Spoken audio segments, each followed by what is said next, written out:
بے شک وہ رب سنتا اور دیکھتا ہے۔ اس آیت کے اندر مسجد الحرام سے مسجد الاقصی تک کو جو سفر ہے وہ اللہ تبارک و تعالیٰ نے بیان کیا، اور اتنا جو معراج کا سفر ہے یہ قرآن پاک سے ثابت ہے۔ اس کا انکار کرنے والا اسلام سے خارج ہے، وہ کافر ہے۔ اور مسجد اقصی سے آسمانوں سے جنت کا مشاہدہ فرمانا، جہنم کے مشاہدات کرنا، پھر سدرۃ المنتہا اور لامکاں، اور پھر اللہ تبارک و تعالیٰ کی زیارت کرنا، یہ سارے کا سارا سفر صحیح احادیث مبارکہ سے ثابت ہے۔ اس کا انکار کرنے والا بلا دلیل بھی گمراہ اور بددین ہے۔ اتنے سارے سفر کو اللہ تبارک و تعالیٰ نے قرآن پاک کے اس آیت کے اندر بیان کیا، اور قرآن پاک فصیح و بلیغ کتاب ہے۔ قرآن کیا ہے؟ اللہ تبارک و تعالیٰ کا کلام ہے، اور اللہ تعالیٰ حکیم ہے، اور حکیم کا کلام فضول نہیں ہوتا، وہ حکمت سے بھرا پڑا ہوتا ہے۔ تو قرآن پاک کی اس ایک آیت کے اندر اللہ تبارک و تعالیٰ نے بہت ساری چیزوں کو بیان کر دیا جو مفسرین کرام نے بیان کیے ہیں۔ سبحان اللہ۔ نارملی جو بھی جرنی ہوتی ہے، سفر ہوتا ہے، اس کے اندر کچھ چیزیں ہوتی ہیں کہ بھئی سفر کس نے کرایا ہے، سفر کس نے کیا ہے، سفر دن میں ہو رہا ہے یا رات میں ہو رہا ہے، سفر کی ڈیوریشن کیا ہے، کتنی دیر میں سفر ہو رہا ہے، سفر کی بگننگ آغاز کہاں سے ہو رہا ہے، اور سفر کی انتہا یعنی ڈیسٹینیشن پوائنٹ کیا ہے، اور جو آپ کی ڈیسٹینیشن پوائنٹ ہے اس کی خصوصیت کیا ہے، اس کی کوئی اپنی فضائل ہیں، برکات ہیں، اور یہ سارے کا سارا سفر ہو کیوں رہا ہے۔ کوئی بھی سفر ضرورت کی وجہ سے ہو رہا ہے، مجبوری کی وجہ سے ہو رہا ہے، یا ضرورت و مجبوری کے بغیر ایز اے وزٹ کے سیر و تفریح کے ہو رہا ہے، جس کو ہم ہالیڈے کہتے ہیں۔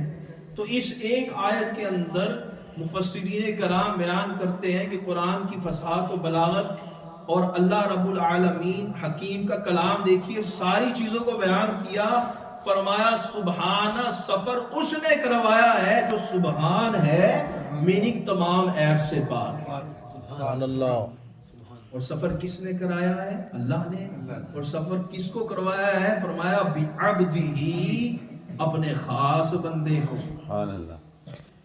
اور سفر دن میں ہوا ہے یا رات میں؟ فرمایا اسرا، یہ سفر رات میں ہوا ہے، کیونکہ اسرا کہتے ہیں رات کو جو سفر ہوتا ہے، رات کو جرنی ہوتی ہے، اس کو اہل عرب والے اسرا کہتے ہیں۔ اب یہ سفر رات میں ہوا ہے تو کیا اس کے لیے ہول نائٹ لگی ہے یا رات کے ایک مختصر سے حصے میں ہوا ہے؟ فرمایا لیلن، رات کے مختصر حصے میں، کیونکہ اہل عرب والے جب مراد ان کی یہ ہوتی ہے کہ پوری رات، تو وہ کہتے ہیں لیلتن، اور جب ان کی مراد ہوتی ہے کہ رات کے مختصر سے حصے میں، شارٹ سے ٹائم میں، فلاں وقت میں، مخصوص وقت میں، تو وہ استعمال لفظ کرتے ہیں لیلن۔ تو اہل عرب کے مطابق اللہ نے فرمایا کہ لیلن، اس سفر کے لیے ساری رات نہیں لگی، بلکہ رات کے مختصر سے حصے میں مسجد الحرام سے مسجد الاقصی اور پھر وہاں سے آسمانوں کا سفر کیا گیا۔ سبحان اللہ۔ اور اس سفر کی ابتدا کہاں سے ہوئی ہے؟ فرمایا من المسجد الحرامی، اور انتہا کہاں پہ ہوئی ہے؟ مسجد الاقصی۔ اور اس مسجد اقصی کی خصوصیت کیا ہے؟ فرمایا الذی بارکنا حولہ، جس کے ارد گرد ہم نے برکتیں رکھی ہیں، کہ اس مسجد اقصی میں کئی انبیاء کرام کا سفر ہوا، کئی انبیاء کرام وہاں پر تشریف لائے، کئی انبیاء کرام کے وہاں مزارات ہیں، اور محشر کا میدان بھی وہیں پر برپا ہوگا۔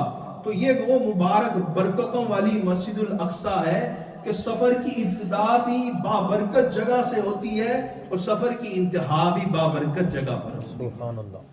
اور یہ سارا سفر کس لیے ہوا ہے؟ تاکہ ہم اپنے حبیب علیہ الصلوۃ والسلام کو عظیم الشان نشانیاں دکھائیں، اور وہ عظیم الشان نشانیاں، ان میں سے کچھ جنت کا ملاحظہ کرنا، جہنم کا مشاہدہ کرنا، آسمانوں کو دیکھنا، فرشتوں سے ملاقات، کئی انبیاء کرام سے ملاقات، کئی انبیاء کرام، سارے انبیاء کرام کی امامت، اور بہت ساری عظیم الشان نشانیاں جن کا تعلق زمین سے نہیں ہے، وہ اللہ تبارک و تعالیٰ نے اپنے حبیب علیہ الصلوۃ والسلام کو معراج کی رات عطا فرمائی۔ اور یہ جو سارے کا سارا سفر تھا، یہ سفر نہیں تھا، اس کو سیر کہا جائے گا، کیونکہ اسرا کہتے ہیں سیر کو، کیونکہ جو نارمل ہم سفر کرتے ہیں وہ مجبوری سے کرتے ہیں، ہمیں چاہے پسند آئے یا نہ آئے، ونڈو سیٹ ملے یا نہ ملے، بس جانا ہے، مجبوری ہے۔ لیکن جب ہوتا ہے نا کہ جس کو ہم جہاں پر جا کر ہمیں سکون ملتا ہے، جہاں کے سارے سفر کو ہم انجوائے کرتے ہیں، باہر بھی دیکھتے ہوئے، سراؤنڈ میں چیزوں کو نوٹ کرتے ہوئے، اور پھر اس جگہ پر جا کر واپس جب آتے ہیں تو ہمارے کو ایک ذہنی سکون ملتا ہے، اس کو سیر و تفریح ہالیڈے کہا جاتا ہے۔ حضور صلی اللہ علیہ وسلم کی جو ساری جرنی تھی، جس کو نبی کریم علیہ السلام نے انجوائے کیا، اور انجوائے کیوں نہ ہوتا کہ اللہ تبارک و تعالیٰ نے حضور صلی اللہ علیہ وسلم کو ان کی زندگی کا اعلیٰ مرتبہ عطا فرمایا، سفر معراج، اور وہاں پر اللہ تبارک و تعالیٰ نے اپنی زیارت بھی کروائی۔ اور آیت مبارکہ کا جو آغاز ہوا سبحانہ سے، دیکھیں جو واقعہ معراج ہے، معراج کو یہ سارا کا سارا سفر ہے، یہ لوجیکلی امپوسیبل ہے، یہ معجزہ ہے جو ہماری عقل منع ہے، جب ہم اس کو لوجک سے سمجھنے کی کوشش کریں تو وہ آؤٹ آف لوجک ہو جائے۔ تو یہ سارے کا سارا سفر معراج کیا ہے؟ یہ معجزہ ہے، انسانی طاقت کے لیے، انسانی لوجک کے لیے کیا ہے؟ یہ امپوسیبل ہے، انسانی عقل کے لیے یہ سارا کچھ امپوسیبل ہے، اسی لیے تو یہ معجزہ ہے۔ لیکن اللہ تبارک و تعالیٰ کی ذات کے لیے امپوسیبل نہیں ہے، اللہ کی ذات کے لیے پوسیبل ہے، اور اللہ تعالیٰ ہر پوسیبل چیز پر قادر ہے، کے لیے قادر ہے۔ تو اللہ تبارک و تعالیٰ اس بات پر بھی قادر ہے کہ اپنے حبیب علیہ السلام کو رات کے مختصر سے وقت میں اتنا سارا سفر کروا دے۔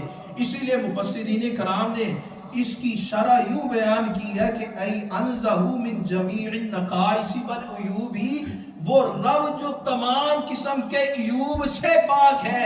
اگر جو بندہ یہ کہے گا کہ اللہ کے لیے یہ امپوسیبل ہو گیا تو پھر تو یہ اللہ کی ذات پہ عیب ہو گیا، اور اللہ تبارک و تعالیٰ ہر عیب سے پاک ہے۔ بے شک۔ اسی لیے ابتدائی کیسے کی؟ سبحانہ، وہ رب جو ہر طرح کے عیب سے پاک ہے۔ کہیں یہ نہیں کہہ دینا کہ اللہ کی ذات کے لیے امپوسیبل، اگر یہ کہہ دیا تو اللہ کی ذات پہ عیب آ گیا، اور اللہ کی ذات ہر عیب سے پاک ہے۔ اور اہل عرب کی عادت ہے، جب انہوں نے کوئی بات کرنی ہوتی ہے اور وہ بات ایسی ہوتی ہے جو سامنے والے کو حیران و پریشان کر دے، اس کو امیزڈ کر دے، اس کے لیے وہ کلام کی ابتدائی سبحان سے کرتے ہیں۔ اب جو اس آیت میں بیان کیا جا رہا تھا کہ مسجد الحرام سے مسجد اقصی کا سفر رات کے مختصر سے حصے میں ہوا، یہ سارے کا سارا سفر رات کے مختصر سے حصے میں ہو جانا اگر کسی کو کہا جائے تو وہ ایک دم حیران و پریشان ہو جائے گا۔ اسی لیے ابتدائی ایسے کی گئی کہ سبحانہ کے بعد جو آنے والی ہے اس کو توجہ سے سننا، وہ تمہیں ضرور حیران و پریشان کر دے گی، لیکن نکلی وہ اللہ کے حبیب کی زبان سے ہے، لہذا مسلمان ہونے کے ناطے تمہیں ماننا پڑے گا۔ اسی لیے کلام کی ابتدا ہی اللہ تعالیٰ نے سبحان سے کی، اور پھر فرمایا کہ اسرا کے معنی ہوتے ہیں رات میں کسی کو سفر کروانا۔ ہمارا یہ ماننا ہے کہ اللہ تعالیٰ نے اپنے حبیب علیہ السلام کو یہ جو معراج کروائی، یہ معراج جسمانی تھی، بیداری کی حالت میں ہوئی۔ حضور صلی اللہ علیہ وسلم کی روح، جسم اور آپ بیداری کی حالت میں اللہ تبارک و تعالیٰ کے قریب گئے۔ یہ سارے کا سارا سفر آپ نے جاگتے ہوئے کیا، خواب کی حالت میں نہیں کیا، کیونکہ اگر خواب کے اندر بندہ کہیں جائے اور سفر کر کے آئے، اس کے لیے اسرا کا لفظ استعمال نہیں ہوتا۔ اسرا کا لفظ اس وقت استعمال ہوتا ہے جب بندہ بیداری کی حالت میں سیر کرتا ہے، اور یہی وجہ تھی کفار ایمان نہیں لائے۔ اسی وجہ سے کفار کے لیے یہ ماننا مشکل تھا کہ بیداری کی حالت میں اتنا سفر کیسے ہو گیا۔ خواب کی حالت میں تو پوسیبل ہے نا کہ بندہ یہ سارے سفر کر کے آ جائے۔ اس لیے جو لوگ کہتے ہیں کہ یہ معراج ساری کی ساری بس خواب میں تھی، ان کے رد کے لیے ہے کہ اللہ نے فرمایا اسرا، یہ سارے کا سارا سفر بیداری کی حالت میں ہوا۔ اگر خواب کی حالت میں ہوتا تو کفار کیوں انکار کرتے؟ کیونکہ خواب کے اندر تو پوسیبلٹی ہے۔ یہ بیداری کی حالت میں ہوئی، اسی لیے کفار انکار کر بیٹھے، کیونکہ اہل عرب والے سمجھتے ہیں کہ اسرا کے معنی یہ ہوتے ہیں کہ جاگتے ہوئے بیداری کی حالت کے اندر کہیں پر جانا۔ اور اللہ تبارک و تعالیٰ کیا خوب فرما ہے، اسرا، جو اپنے بندے کو لے گیا۔ ادھر دوسرے انبیاء ہیں جو اللہ کی ذات سے فیوز و برکات حاصل کرنے کے لیے ایک بتائی ہوئی جگہ کے اوپر حاضر ہوتے ہیں، وہاں بیٹھ کر 40 دن وظیفے کرتے ہیں، پھر اللہ تبارک و تعالیٰ کی عطائیں ہوتی ہیں۔ موسیٰ علیہ السلام، اللہ نے فرمایا وَلَمَّا جَاءَ مُوسَىٰ لِمِيقَاتِنَا، موسیٰ جب ہماری بتائی ہوئی جگہ پر حاضر ہو گئے، 40 دن کوہ طور پر حاضر ہوئے، چلا کیا، اللہ کی بارگاہ میں عبادت و ریاضت کرتے رہے، پھر اللہ تبارک و تعالیٰ نے عطائیں کی، دیدار ہوئے اور تورات جیسی عظیم الشان کتاب ملی۔ سیدنا ابراہیم علیہ السلام کیا فرماتے ہیں، وقال انی ذاہب الی ربی سیہدین، اور کیا کہا کہ میں اپنے رب کی طرف جانے والا ہوں، سیہدین، وہ مجھے ضرور ہدایت دے گا۔ تو دیکھیے موسیٰ علیہ السلام خود آئے، ابراہیم علیہ السلام خود گئے، اور جب اللہ کے حبیب علیہ السلام کی بات آئی تو ان کا رب ان کو خود لے کے جانے والا ہے۔ فرشتوں کا سردار جبریل امین علیہ السلام ہزاروں فرشتوں کی فوج لے کر حضور کے کاشان اقدس پر حاضر ہوتے ہیں، اور حضور کی بارگاہ میں بڑے ادب سے عرض کرتے ہیں کہ رب تعالیٰ آپ سے ملاقات کا مشتاق ہے۔ سبحان اللہ۔ یہی سما تھا کہ پیکر رحمت خبر یہ لایا کہ چلیے حضرت، تمہاری خاطر کشادہ ہیں جو کلیم پر بند راستے ہیں۔ یہی جو 2 آیات ہیں موسیٰ علیہ السلام کا اور جو حضرت ابراہیم علیہ السلام کا کہ انی ذاہب الی ربی سیہدین، اسی بات کو اعلیٰ حضرت امام اہل سنت نے اس شعر میں بیان کیا ہے، نہ عرش ایمن نہ انی ذاہب میں مہمانی ہے، نہ لطف ادنو یا احمد نصیب لن ترانی ہے۔ اور آیت مبارکہ میں اللہ رب العزت نے فرمایا، عبد کا لفظ استعمال کیا، حضور کے لیے عبد کا لفظ استعمال کیا۔ اس کے اندر بھی بہت ساری حکمتیں ہیں۔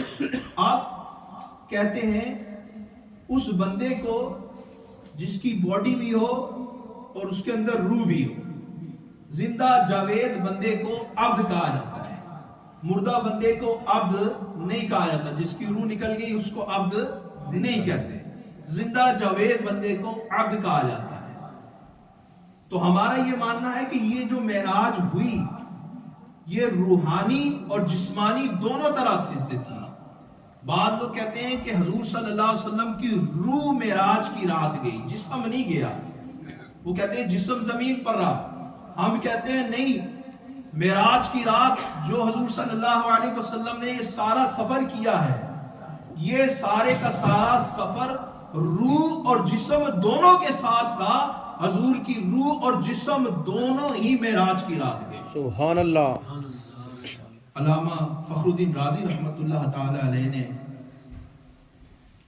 اس کے اوپر دلائل دیے ہیں اور فرمایا ہے کہ دیکھو قرآن پاک کے اندر بھی جہاں عبد کا لفظ آیا ہے وہاں اس سے مراد وہ بندہ ہے جو زندہ جاوید ہے، جس کی روح اور جسم ہے۔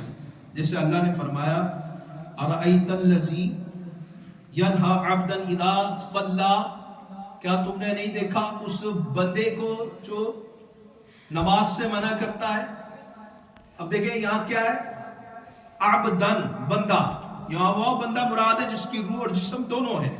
سورہ جن میں فرمایا لما قام عبد اللہ یدعوہ، جب اللہ کا بندہ اس کی عبادت کے لیے کھڑا ہوتا ہے، یا بندے سے مراد وہ بندہ ہے جس کی روح اور جسم دونوں ہے۔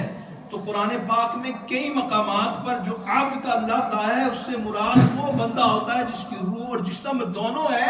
تو جب یہاں بھی اللہ نے فرمایا بھی عبد ہی، تو اس سے مراد وہ یہ ہوگا کہ اللہ تبارک و تعالی حضور صلی اللہ علیہ وسلم کے روح اور جسم دونوں کو ہی معراج کی رات اس سارے سفر پر لے کر گیا۔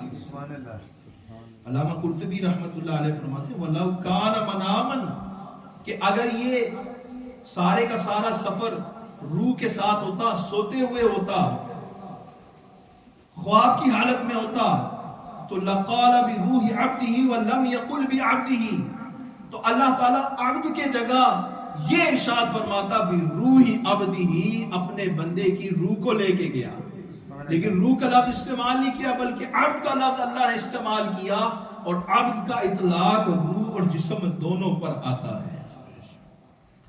اور یہ عبد کا لفظ استعمال کرنے میں مسلمان جو تھے ان کو گمراہیت سے بھی بچانا تھا۔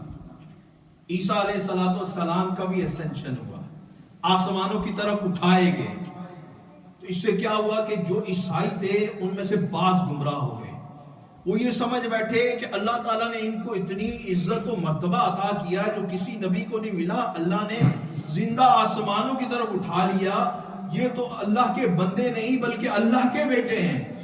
اور حضور صلی اللہ علیہ وسلم کو اللہ تبارک و تعالیٰ نے معراج کی رات اس سے زیادہ بلندیاں عطا فرمائی، آسمانوں بلکہ آسمانوں سے بھی لامکان اللہ تبارک و تعالیٰ کا دیدار کرنے کا شرف ملا۔ تو جب ان کو فضیلتیں عیسیٰ علیہ السلام سے بڑھ کر ملی تو یہ ہو سکتا تھا کہ مسلمان کہیں گمراہ نہ ہو جائیں، اس لیے اللہ نے یہ فرمایا بِعَبْدِهِ کہ محمد کو جتنی فضیلتیں مرتبے ملے ہیں اس کے باوجود بھی وہ اللہ کے بندے ہیں، بے شک وہ اللہ کے بندے ہیں۔